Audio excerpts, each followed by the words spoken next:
Hermanos, vamos a estar hablando sobre la deserción espiritual, ¿ya? Un tema muy importante en estos tiempos, que ya se está viendo, ¿cierto?, la apostasía en la iglesia, como mucha gente sale de las iglesias, eh, y bien sabemos, ¿cierto?, que no podemos dejar un tema tan delicado de lado.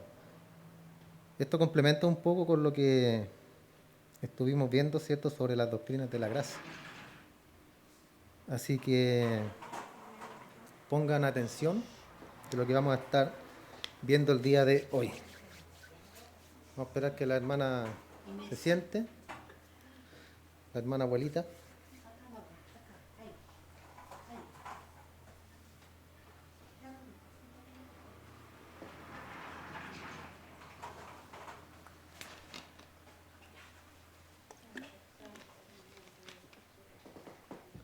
Bien, hermano, te invito a que oremos. Padre, te damos muchas gracias por este tiempo que nos permite, Dios del cielo, escudriñar tu palabra, Dios amado, en estos tiempos peligrosos.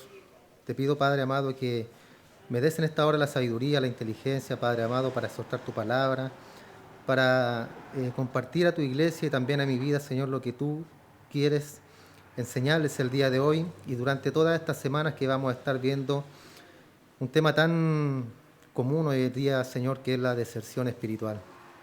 Danos sabiduría para entender, danos sabiduría para comprender todo lo que tú quieres enseñarnos en esta mañana y en los días siguientes que estaremos viendo todos estos temas, Padre. En el nombre de Jesús entregamos esta oración, amén y amén. Gracias, Señor. Entonces el tema, veremos hoy el peligro de la deserción, primera parte. Una de las responsabilidades, hermanos, de un pastor o de un líder es advertir a la congregación. Esa es la tarea del predicador. Esa es la tarea del pastor, ¿cierto? Es exhortar a las ovejas, en este caso que son ustedes, yo también me incluyo, a exhortarnos en la palabra del Señor, a exhortarnos lo que Dios tiene preparado cada día para nosotros. Una de las principales, ¿cierto?, labores del pastor o del predicador es exhortar la palabra del Señor, pero no maquillarla, sino que darla tal y cual viene en la Escritura. ¿Para qué? Para que la persona pueda arrepentirse si está en pecado, volverse al Señor y cambiar su estilo de vida. La palabra es para eso, hermano. Cuando la palabra te duele, cuando la palabra te incomoda, es porque algo hay en tu corazón que Dios necesita cambiar. Y eso se cambia por medio de la palabra. ¿Ya? Por medio de la Escritura es como nosotros exhortamos a que la persona o la congregación cambie. El apóstol Pablo le habló a los ancianos de la iglesia en Éfeso diciendo que él no había dejado de velar y advertirles durante un periodo de 3 años. ¿Y cómo lo hacía Pablo? Con lágrimas, día y noche. ¿Cierto? Eso no significa que Pablo no dormía, sino que significa que Pablo era un constante clamor por esa iglesia, un constante clamor por todas las iglesias que él tenía a cargo. Y lo hacía pidiéndole al Señor con lágrimas, de día y de noche. En todo momento él estaba pidiendo por sus hermanos. Parte del ministerio es un énfasis de advertencia, y una de las cosas en la que debemos ser advertidos es el peligro de la deserción espiritual. Hoy en día eso, hermano, está, por decirlo de alguna forma, de moda. ¿Ya? Hay muchas personas que salen de las iglesias. Y ahí es donde mal se dice que es cierto que ese hermano perdió su salvación. Una persona que se congregó por algún tiempo, después se va de la iglesia y dicen, no, perdió la salvación. O dicen, cierto, que es un cristiano descarriado. Eso no existe, lo hemos visto muchas veces, ¿cierto? Esto es algo que preocupa mucho al Señor, hermano. No obstante, es una realidad, inclusive hoy en día, que hay algunas personas que se acercan mucho a un verdadero conocimiento de Cristo. Ponga atención en esto. Hay algunas personas que se acercan mucho a la realidad de la vida eterna. Se acercan mucho, como habla el libro de Hebreos. Que se acercan mucho a conocer a Dios. Algunas personas que se acercan mucho a que sus pecados les sean perdonados. Pero nunca son verdaderamente salvos. Y ahí están, ciertos los apóstatas. Esas personas se desvían y desertan. son desertores. Como dice Juan, ¿cierto? Que salieron de nosotros, pero no eran de nosotros. Esos son los apóstatas. Y después Juan continúa diciendo, porque si hubieran sido de nosotros, hubieran ¿qué cosa? Permanecido, ¿cierto? Estarían todavía en la iglesia. Pero salieron ¿para qué? Para que se den cuenta de que no todos son salvos. En las iglesias, hermano, hay muchas personas que no son salvas. Hay muchas personas que no son salvas y nos referimos exactamente a esto, que se acercan mucho a Dios, que profesan una religión, que hacen proselitismo, ¿cierto? Cristiano o evangélico, pero llega la hora de la prueba, de la dificultad, del apriete y se van, salen de las iglesias. Algunas veces son llamados, como bien lo dijimos ahora recién, apóstatas, conociendo la verdad, pero se apartan de la verdad. Pueden apartarse por sí mismos o pueden volverse víctimas por no creer debido a otras cosas que los alejan de la verdadera fe salvadora. Por ejemplo, yo me fui de esa iglesia porque el pastor hizo tal y tal cosa. Yo me fui de la iglesia porque tal hermano hizo tal y tal cosa. Y yo no puedo estar con hipócritas. Y ahí salta, ¿cierto?, la santidad de ellos, la perfección de aquellas personas. Así que me voy a buscar una iglesia donde no hayan hipócritas. Hermano, del momento de que uno pisa una iglesia, la iglesia ya es imperfecta. Muchos buscan una iglesia perfecta, pero el hecho de que yo la pise la iglesia ya es imperfecta, porque yo ya eché a perder esa iglesia. Entonces, ¿qué hacemos nosotros? Durante el tiempo, ¿cierto?, vamos cambiando nuestra manera de vivir, nuestra manera de pensar, nuestra manera de comportarnos. Y una de las cosas es esa, hermano. Lo que hablaba nuestra hermana Verónica, del amor, ¿cierto? Del amar a los hermanos tal y cual son, de amar a tu prójimo tal y cual es. Entonces, hermano, no obstante, como lo dijimos recién, son desertores. Y siempre hay un gran peligro en desertar y siempre es algo muy serio y esto tiene consecuencias eternas, hermano. Consecuencias eternas. Para ver lo que Dios piensa acerca de este tema, de la deserción espiritual, de conocer la verdad y darle la espalda, podemos remontarnos, ¿cierto?, al Pentateuco, en el libro de Deuteronomio, capítulo 13, del verso 12 en adelante. Dice, si oyeres que se dice de alguna de tus ciudades, aquí es Dios hablando al pueblo de Israel, que Jehová tu Dios te da para vivir en ellas, que han salido de en medio de ti hombres impíos que han instigado a los moradores de su ciudad diciendo, vamos y sirvamos a dioses ajenos que vosotros no conocisteis. Tú inquirirás y buscarás y preguntarás con diligencia, y si pareciere verdad, cosa cierta, que tal abominación se hizo en medio de ti, irremisiblemente herirás a filo de espada a los moradores de aquella ciudad, destruyéndola con todo lo que en ella hubiese, y también matarás sus ganados a filo de espada. Y juntarás todo su botín en medio de la plaza, y consumirás con fuego la ciudad y todo su botín, todo ello como holocausto a Jehová tu Dios, y llegará a ser un montón de ruinas para siempre. Nunca más será edificada, y no pegará a tu mano nada del anatema, para que Jehová se aparte del ardor de su ira, y tenga de ti misericordia, y tenga compasión de ti, y te multiplique como lo juró a tus padres, cuando obedecieres a la voz de Jehová tu Dios, guardando todos sus mandamientos que yo te mando hoy para hacer lo recto ante los ojos de Jehová tu Dios. Ahora el punto acá, hermano, parafraseando, si alguien viene y te desvía de lo que tú sabes que es la verdad y guía a una villa, a una ciudad, a la adoración de dioses falsos, mata a toda esa gente, destruye la ciudad, mata el ganado, quema el botín y no saquen nada de ese lugar para ti. Nada de ese lugar para ti.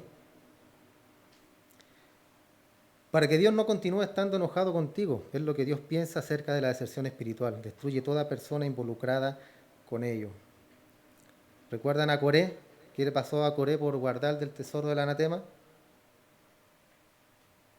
Fue consumido él, hermano, con su tienda, con sus cosas, con lo que había tomado, ¿cierto? Había tomado piezas de oro, cosas preciosas. Él pensó, ¿cierto? Dijo, ¿cómo vamos a botar esto? ¿Cómo lo vamos a desperdiciar? hay oro, hay joyas, piedras preciosas, llevémoslas. Y las escondió en su tienda. Y cayó la maldición de Jehová sobre Israel, hermano. Y averiguaron hasta que dieron que era Coré, el que se había guardado del botín, del anatema. ¿Y qué hizo Dios con él? Los consumió. Fueron tragados por la tierra, hermano. Fueron tragados él, su familia y todos sus siervos. No quedó nada de él, hermano.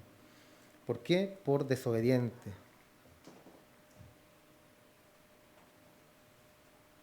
En el capítulo 17 pasa a ser un asunto ya colectivo. De una ciudad pasa a ser un asunto personal. Deuteronomio 17, verso 2. Cuando se hallare en medio de ti en alguna de tus ciudades que Jehová Dios te da, hombre o mujer que haya hecho mal ante los ojos de Jehová tu Dios, traspasando su pacto, que hubiera ido y servido a dioses ajenos, y se hubiese inclinado a ellos, ya sea el sol o la luna, o a todo el ejército del cielo, lo cual yo he prohibido. Aquí Dios está hablando. Y te fuere dado aviso, y después que oyeres y hubieres indagado bien, las cosas parecieran verdad cierta, que tal abominación ha sido hecha en Israel, entonces sacarás a tus puertas al hombre o a la mujer que hubiera hecho esta mala cosa, sea hombre o mujer, y los apedrearás, así morirán. Ese era el castigo, la muerte, por la deserción espiritual, hermanos, por desviarse del verdadero camino del Señor. Mátalos. Si es una ciudad que se ha desviado de los que saben que es la verdad, quémala, después de haber matado a toda persona con una espada. Si es un individuo en cualquier ciudad, apedréelo hasta que muera, por su deserción espiritual. Entonces, hermanos, esto debe darnos un panorama de lo peligroso que es la deserción espiritual. Por eso nosotros debemos estar firmes y seguros en nuestra fe, en la confianza que tenemos en el Señor. Recuerden que vimos las doctrinas de la gracia por varios meses. Yo creo que nos quedó claro. Y si no quedó claro, ¿cierto? Están los temas grabados, se pueden volver a escuchar. Y esos temas los vimos, ¿cierto?, para tener un panorama de lo que significa la salvación del cristiano. Y que no podemos perder la salvación, que la salvación es eterna, que la salvación viene de parte de Dios, que nosotros no tenemos mérito alguno en todo esto. Entonces, esta deserción espiritual, hermano, siempre va a ir guiada a los apóstatas. El cristiano, bien lo hemos visto nosotros, como cristianos podemos a lo mejor alejarnos un poco, podemos caer en algún pecado en algún momento y permanecer en él por algún tiempo, pero ¿qué pasa después? Nos arrepentimos, volvemos al Señor. ¿Por qué? Porque no podemos pecar y no podemos desertar de manera eterna, para siempre. Siempre hay debilidad en nuestro camino, ¿cierto? Siempre hay cosas que nos van a estar estorbando, o siempre hay cosas que nos van a estar tratando de alejarnos del Señor, y si no estamos firmes nos podemos alejar, pero no para siempre, hermano. Si tú te alejas para siempre es porque nunca fuiste un verdadero cristiano. Y así hay muchas personas que nosotros conocemos que han pasado por eso. Aquí ha pasado mucha gente, hermano, que uno siempre los miraba, se iban al cielo, profesaban con su boca amar al Señor, hermano. Yo los veo ahora y ¿dónde están? Entonces, ¿dónde estuvo ese amor? Fue algo emocional, solamente emocional. Entonces, esto es algo serio, hermano. En el capítulo 10 de Hebreo, ya con este contexto que hemos visto en el Nuevo Testamento, encontramos un paralelo muy importante. En el capítulo 10, en el verso 28.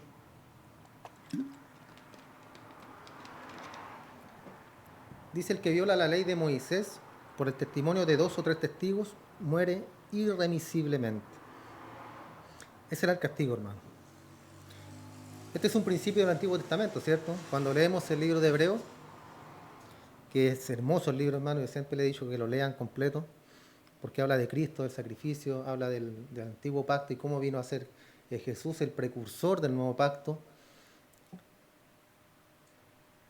Entonces pasa a ser un principio del Antiguo Testamento, y cualquier persona que se aparta o deja la ley de Moisés, lo cual incluía la adoración a Dios, al Dios verdadero únicamente, ningún otro Dios, cualquier persona que deja la ley de Moisés después de haber realizado una investigación apropiada y confirmación de 2 o 3 testigos, que dicha deserción fue de hecho verdad, muera sin misericordia, muera irremisiblemente. Por el testimonio de 2 o 3 testigos, siempre tienen que haber testigos. ¿Recuerdan el pasaje cuando habla donde hubieran congregado 2 o 3 en mi nombre, ahí estaré yo? Muchas veces, cierto, se toma mal ese pasaje para decir que donde hay 2 o 3 personas adorando al Señor, Él va a estar ahí. Y no es cierto, ahí está hablando sobre exactamente lo mismo acá, sobre un juicio. Donde hay 2 o 3 reunidos en mi nombre, ahí estaré yo, respaldando aquella decisión que se tome cuando se da una disciplina en la iglesia a un hermano, una hermana, quien sea. Dios va a estar ahí con los líderes, dando testimonio, ¿cierto?, de que se hará lo correcto.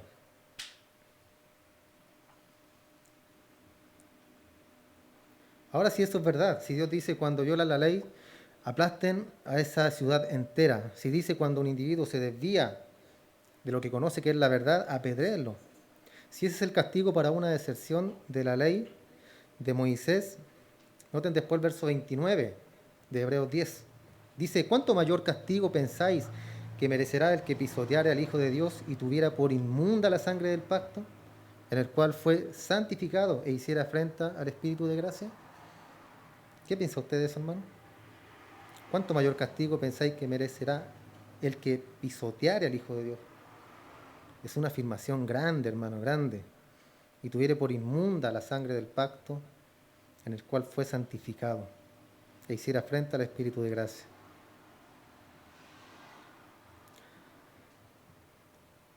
No es razonable suponer que si una deserción en el Antiguo Testamento, lo cual fue la violación de la ley de Moisés, traía en muerte instantánea, ciertamente se merece un castigo mucho más severo aquel que pisotee bajo sus pies al Hijo de Dios. La deserción de la ley de Moisés es una cosa, pisar al Hijo de Dios es algo mucho peor, muy severo.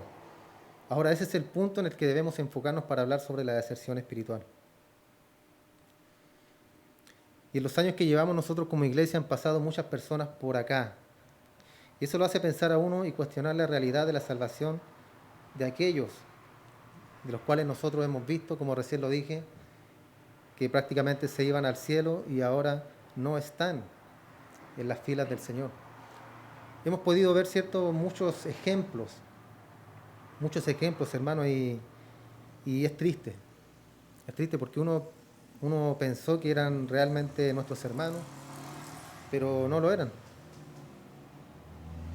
Y se da a conocer, ¿cierto?, esta persona cuando, como lo dije recién, vienen las dificultades, vienen las pruebas. A veces viene la escasez, hermano, en nuestra vida y comenzamos a dudar del poder de Dios. Lo hacemos un diosito. Cuando viene la enfermedad, dudamos de Él. Lo hacemos un diosito también. Pablo decía, yo sé vivir en la abundancia y sé vivir en la escasez. En todo, decía, yo estoy entrenado. Y así mismo debemos ser nosotros, hermano. Estar conforme con lo que tenemos. Entrenados, ¿cierto?, para vivir. Si tenemos abundancia, gloria a Dios. Si tenemos escasez, gloria a Dios también. Siempre y cuando no sea que tengamos escasez porque somos flojos, porque no queremos trabajar. Eso ya es distinto, ¿cierto? Porque una persona floja le va a estar dando, ay, gracias Señor si no tengo nada para comer. Gracias Señor, es tu voluntad. El Señor arriba, ¿no? Anda a trabajar, ¿no? Consíguete un trabajo, sustenta tu hogar. Entonces existe ese temor de que la realidad es que vinieron y externamente se identificaron, pero nunca realmente conocieron a Cristo, nunca.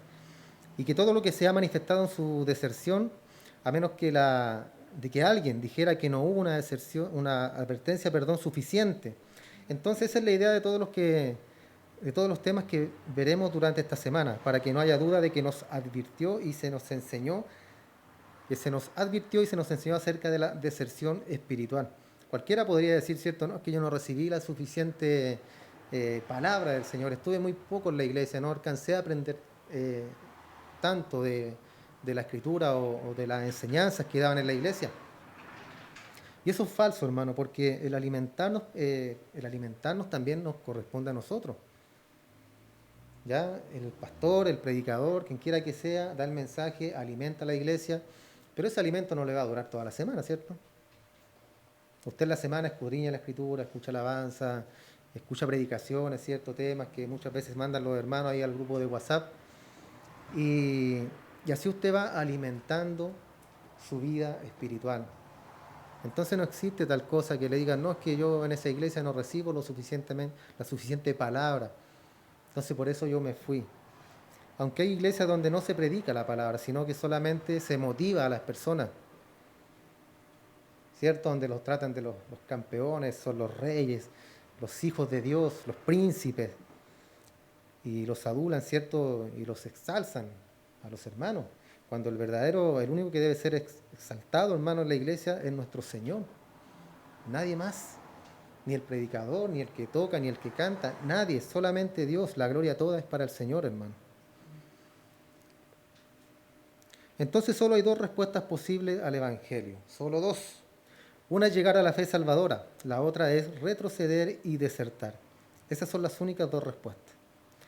Si usted ha oído y entendido el Evangelio, o lo cree o lo rechaza. No hay más. Si usted cree para salvación, usted sabe que Dios entonces le promete el cielo eterno, una salvación eterna. Si usted deserta y rechaza, entonces Dios le promete que enfrentará el infierno eterno. Esas son las únicas dos respuestas a todo este tema, hermano. No hay más. No hay un limbo. No hay un purgatorio. Si usted muere, no va a ir a purgar sus pecados y después se va a ir al cielo. No, hermano. No va a andar en el limbo y después va a ir al cielo. Hay una vida eterna y una muerte eterna, ¿cierto? Donde nos habla, Jesucristo nos habló mucho del infierno en su camino, ¿cierto? Por esta tierra, en su caminar. Y hace referencia a donde el fuego nunca se apaga, hermano. Y donde el gusano nunca muere. ¿Y por qué dice eso? Porque es una muerte eterna. Cuando una persona muere, ¿qué es lo que pasa? Vienen los gusanitos, ¿cierto? Y exactamente lo mismo acá. Es una muerte constante, es una muerte eterna. Hay dos opciones, el cielo o el infierno. Entonces en este capítulo 10 de Hebreos el escritor ha estado hablando del Evangelio. De hecho, antes en el capítulo está claro que él está diciendo, por ejemplo en el verso 10, que hemos sido santificados mediante la ofrenda del cuerpo de Jesucristo, hecho una vez para siempre. Y aquí habla, cierto, de que ya el sacerdocio levítico ya no corre más, sino que hemos sido santificados mediante la ofrenda del cuerpo de Cristo, quien fue, cierto, el sumo sacerdote y fue la ofrenda también, porque Él se ofreció a sí mismo. Y esto fue hecho una vez para siempre. En el antiguo pacto, ¿cierto?, había que ofrecer sacrificios constantes. Depende del pecado, ¿cierto? Se ofrecía un becerro, un buey, un par de tórtolas, palominos. Y el sumo sacerdote era el que entraba una vez al año para dar ofrendas por todo el pueblo. Y él tenía que estar santificado, sin pecado, sin mancha ante el Señor. De lo contrario, él moría de forma fulminante al pisar el lugar santísimo. Él era el único que tenía el derecho de entrar al lugar santísimo para, ¿cierto?, ofrecer la ofrenda por el pueblo y por él mismo. Pero si estaba en pecado, moría de inmediato. ¿Se imaginan pasar a eso con nosotros hoy en día, hermano? Por eso la Escritura dice que el velo se rasgó cuando Cristo murió y ya no hay más separación entre Cristo, entre Dios y el hombre. Se nos dio una línea directa, hermano, para hablar con Dios. Una línea directa, la cual no había en el antiguo pacto. ¿Por qué? Porque debían ir al sumo sacerdote para acercarse a Dios. Ahora no, ahora tenemos la línea directa arrodillándonos o estando en cualquier lugar pidiendo en el nombre de Jesús al Padre. Nadie va al Padre si no es por mí, dijo Cristo, ¿cierto? Ahí está la línea directa, hermano. Entonces así se enfoca en el Evangelio, la muerte de Cristo por el pecado. En el versículo 12 dice que Cristo, habiendo ofrecido una vez para siempre, ¿escuchó bien? un solo sacrificio por los pecados se ha sentado a la diestra de Dios. Él dijo, ¿cierto? Consumado es.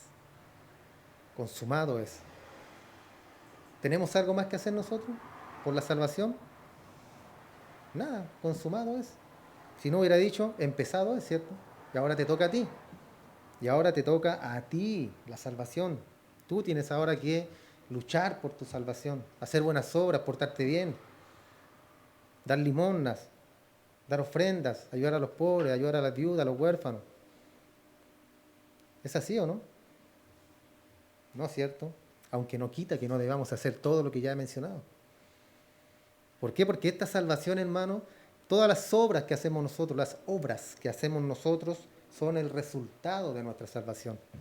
No son el medio. Usted no hace buenas obras para irse al cielo, sino que es el resultado de lo que usted ahora profesa. Usted es salvo ahora, entonces usted quiere hacer buenas obras, usted quiere servir a los demás, usted quiere ayudar a los demás, porque está en usted eso ya, porque el Espíritu de Dios está en usted. Entonces Él se sentó a la diestra de Dios. En el versículo 14, porque con una sola ofrenda hizo perfectos para siempre a los santificados. ¿Fija? ¿Quiénes son los santificados? A todos los que el Padre, recuerden, los que el Padre les dio al Hijo. Y después que el Hijo se lo devuelve al Padre, para que los guarde en su nombre. ¿Recuerdan eso, no? Esos son los santificados, esos son los elegidos de parte del Señor. ¿Quiénes son? No lo sabemos. ¿Quiénes son los elegidos? No lo sabemos. Pero nosotros, cierto, hemos comprendido a qué se refiere cuando se habla de una salvación eterna, se habla de los elegidos de Dios. No estamos hablando de una élite, hermano, un grupito de personas y ya nadie más se salva. No, eso está en la soberanía de Dios. Y eso lo dejamos claro cuando estudiamos las doctrinas de la gracia. Porque con una sola ofrenda hizo perfectos para siempre a los santificados. O sea, estamos en una perfección. Santificado sabemos que significa apartado, ¿cierto? Dios nos tomó del mundo y nos apartó para Él. Y nos hizo, como dice acá, perfectos. ¿Pero por qué? Porque está Cristo delante de nosotros representándonos. Si no está Cristo, somos imperfectos ante los ojos de Dios. Es como en el antiguo pacto también, ¿cierto? Que se cubría el pecado, como cubría una mancha con la mano. El pecado era cubierto. Ahora los pecados son borrados, hermano. No son tomados en cuenta los pecados. Y esa es la gran diferencia entre el antiguo pacto, un pacto condicional, al nuevo pacto, que es un pacto incondicional. Entonces, varias veces Él ve la luz y la obra salvadora de Cristo llevada a cabo ahí. Esa es la esencia del Evangelio. Y el escritor está diciendo, es la obra de Cristo la que ha provisto para salvación. De hecho, en el verso 18, Él dice que a partir de la obra de Cristo viene el perdón de pecados. En el verso 17 dice que Dios ya no se acordará de nuestros pecados, cuando son cubiertos por la muerte de Cristo y ahora son borrados por esa sangre preciosa. Entonces está hablando del Evangelio y de la obra salvadora de Cristo. Pero los lectores de esta epístola a los hebreos caen en dos categorías. Están aquellos que creen para salvación y aquellos que rechazan para condenación. En ambos casos ellos conocen el Evangelio, lo entienden, lo comprenden. Esa es la razón por la que en el verso 29 dice, han pisoteado al Hijo de Dios, han tenido por inmunda la sangre del pacto y han hecho afrenta al Espíritu de gracia. ¿Por qué? Porque habían visto la obra del Espíritu, habían entendido esa sangre derramada por Cristo y el pacto con la cual fue comprada. Y ellos entendieron quién era el Hijo de Dios. Entonces, al conocer el Evangelio tenían dos opciones, creer para salvación o rechazar para condenación. Pero lo que hace que esto sea tan importante es que cuando usted conoce el Evangelio y entiende quién es el Hijo de Dios y entiende cuál es el pacto de sangre y ha visto la obra del Espíritu Santo y lo rechaza, lo que ha sido reservado para usted es un castigo eterno, un castigo severo. Entonces tenemos que enfrentar el hecho, hermanos, de que conocer el Evangelio es la bendición más grande sobre la faz de la tierra. Y a lo largo de la eternidad es la maldición más severa, porque es para salvación o es para condenación. Y aquellos que conocen el Evangelio están afiliados para la riqueza más profunda y también enfilados para la venganza más severa del Dios Todopoderoso. ¿Se fijan, hermano? Esto no es chacota del Evangelio, hermano. Esto no es chiste, no es una moda, como muchos piensan hoy en día que es una moda ser cristiano, ¿cierto? Es algo serio, es algo que se paga con la vida. En otros países se paga con la vida, hermano. Nosotros acá estamos en la gloria. Nos podemos reunir, podemos venir a la iglesia, podemos decir que somos cristianos, podemos estar con nuestra puerta abierta, sin temor a que nadie entre y haga quizás qué cosa con nosotros. En otros países ser cristiano significa firmar la carta de muerte. Por eso, hermano, en China, que es un país comunista donde no se permite, ¿cierto?, la religión, a no ser la que ellos imponen a la gente, son mucho más fieles los cristianos, hermano, allá. Los cristianos perseguidos en China son mucho más fieles que los que no son perseguidos. Y las estadísticas dicen que la iglesia crece aún más cuando es perseguida, que cuando está así al aire libre y no corre ningún riesgo.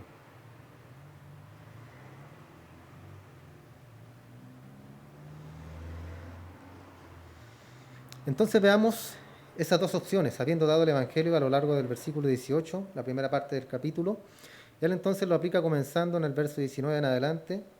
Como vemos, la opción número 1 de aceptar a Cristo, él comienza diciendo: así que, hermanos, teniendo libertad para entrar en el lugar santísimo por la sangre de Jesucristo, por el camino nuevo y vivo que Él nos abrió a través del velo. Esto es cierto, la carne de Él. A eso se refiere el velo. Y teniendo un gran sumo sacerdote sobre la casa de Dios, acerquémonos con corazón sincero. Con corazón sincero. Usted, hermano, puede engañarme a mí, yo lo puedo engañar a usted, ¿cierto? Poniendo cara de santo, poniendo cara de pastor, usted pone cara de hermano evangélico, y nos podemos engañar, ¿cierto?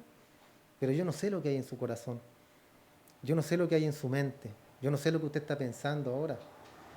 Yo siempre recuerdo un predicador una vez dijo que si pudiéramos ver nuestros pensamientos reflejados en la pantalla ahora mismo, saldríamos arrancando de este lugar y no volveríamos nunca más en la vida acá.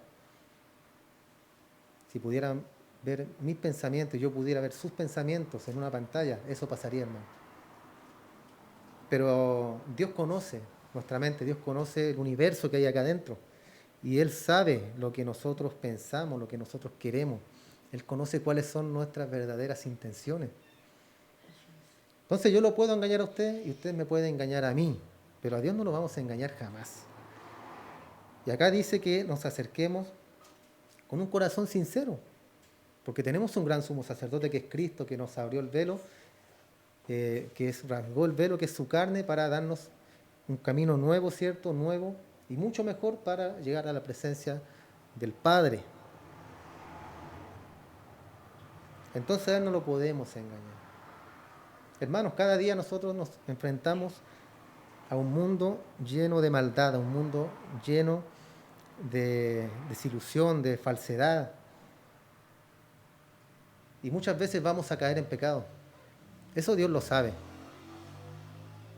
Siempre les digo yo, vamos a llegar al cielo, hermano. Vamos a tocar la puerta del cielo siendo pecadores.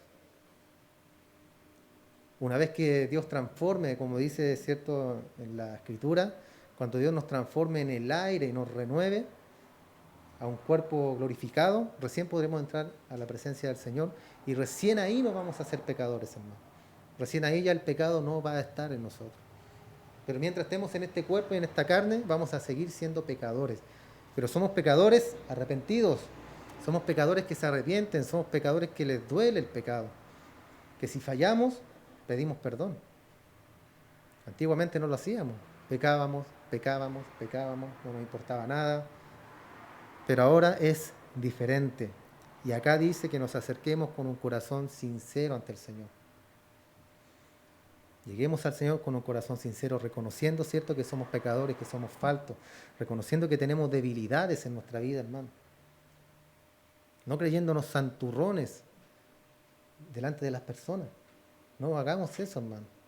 Reconozcamos que tenemos debilidad y que tenemos un Dios perdonador, un Dios que es todo amor, hermano. Reconozcamos que Él está ahí para perdonarnos y para ayudarnos con nuestra debilidad, con nuestro pecado. Él va a estar ahí para ayudarnos siempre. Entonces esa es una invitación, y la invitación es acerquémonos. Ese es el verbo principal aquí. Esa es la idea. Acérquense. ¿Qué quiere decir con esto? Vengan a Dios. Santiago 4:8 dice: acercaos a Dios y Él se acercará a vosotros. Esto se refiere, hermano, a que la confianza en el Señor debe estar ahí, en nuestra boca, en nuestra mente. Y no pensar en que si hemos pecado, no puedo pedir perdón porque volví a pecar. ¿Con qué cara me presento ante el Señor? Con esa que tiene. Y le vuelve a pedir perdón.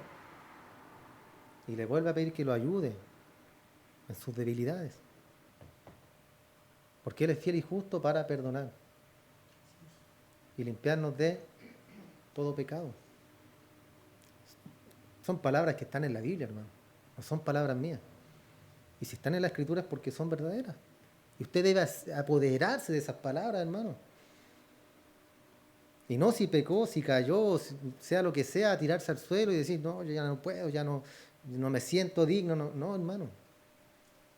No, hermano. Siempre acérquese con un corazón sincero al Señor. Esa es la idea acá.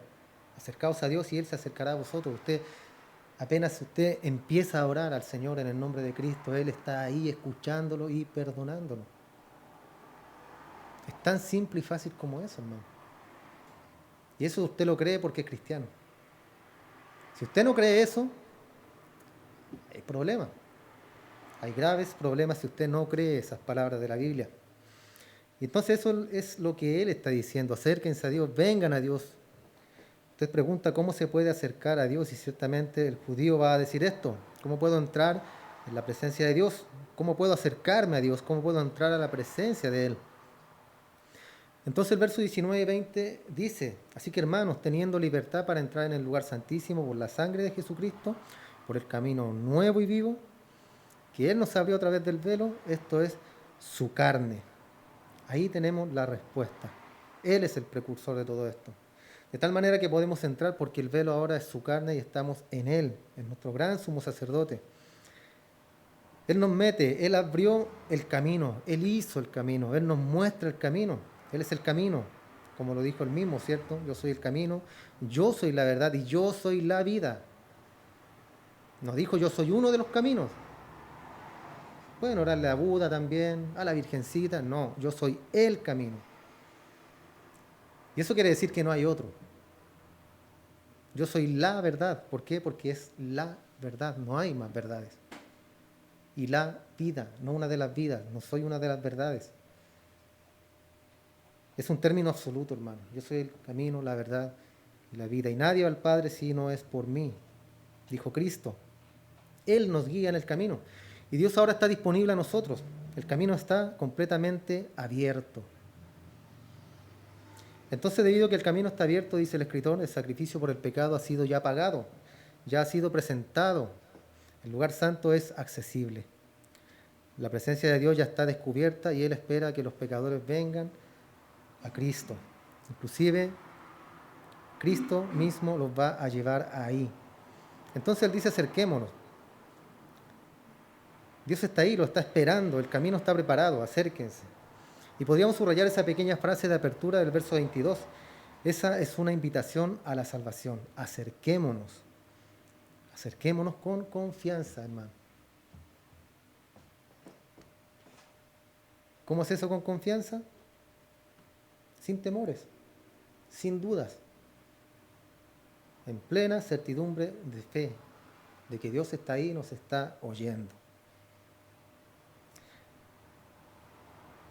El acercamiento también tiene algunos elementos básicos, y aquí él define la naturaleza de una verdadera conversión. En primer lugar, acerquémonos con corazón sincero. ¿Qué significa esto? Un motivo puro, un motivo sincero. ¿Y cuál es el verdadero motivo para la salvación?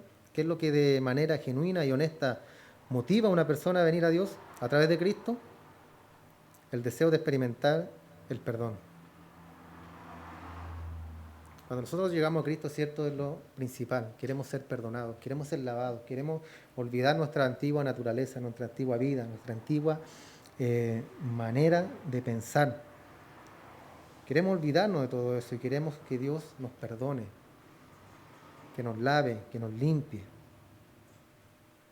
Entonces podríamos decir que un corazón sincero emana de un sentido de pecaminosidad, emana de la tierra del arrepentimiento y la confesión.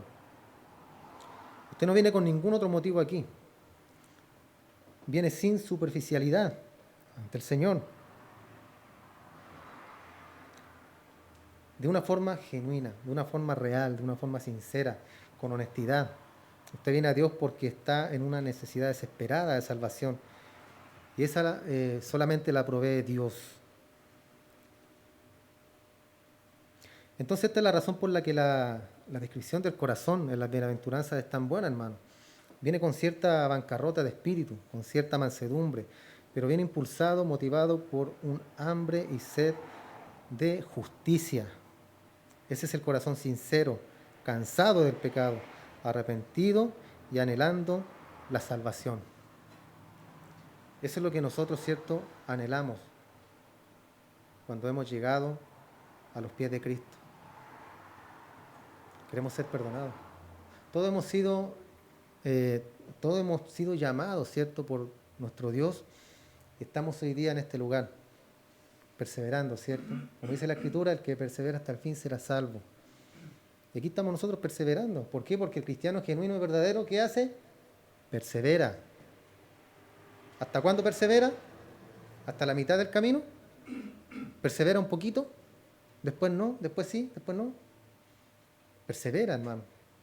Hasta el fin, hasta el final. El que persevera hasta el fin será salvo. Pero no es una condición, hermano, ¿ya? Muchos entienden ese pasaje también como una condición. O sea, si yo no persevero, no voy a alcanzar la salvación. Está hablando del que persevera hasta el fin será salvo. ¿Y quiénes perseveran? Los verdaderos creyentes. Esos perseveran. Entonces es una afirmación. Estás perseverando y al final será la salvación eterna de nuestra alma. Hasta acá llegamos, hermano, con este mensaje.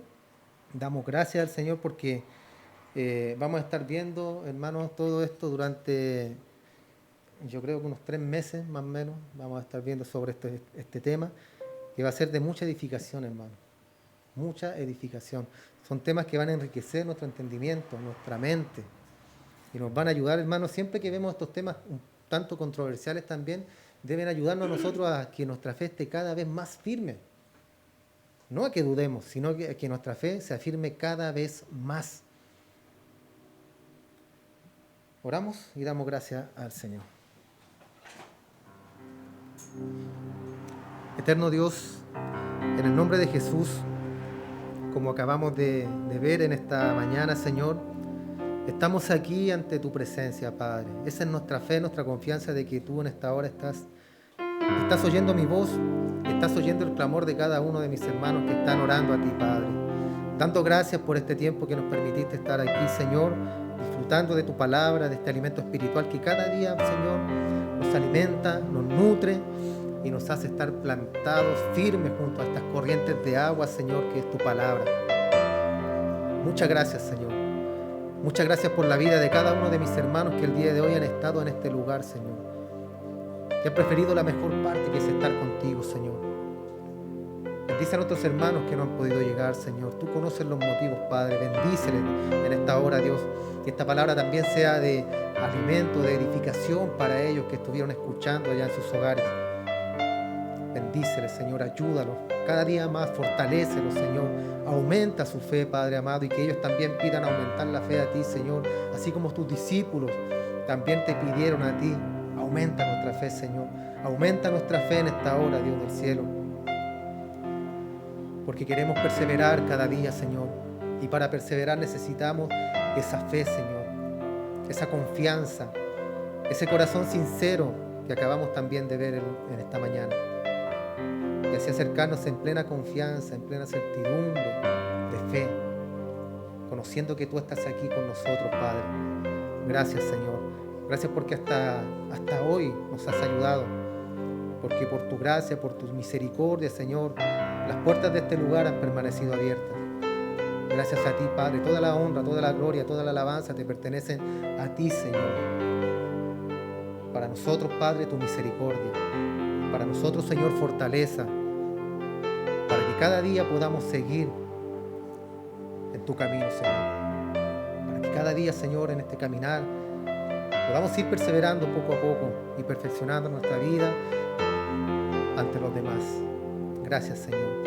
Muchas gracias te damos en esta hora. Despídenos el uno del otro, pero jamás de tu presencia. En el nombre de Jesús, amén y amén. Gracias, Señor. Dios les bendiga, hermano.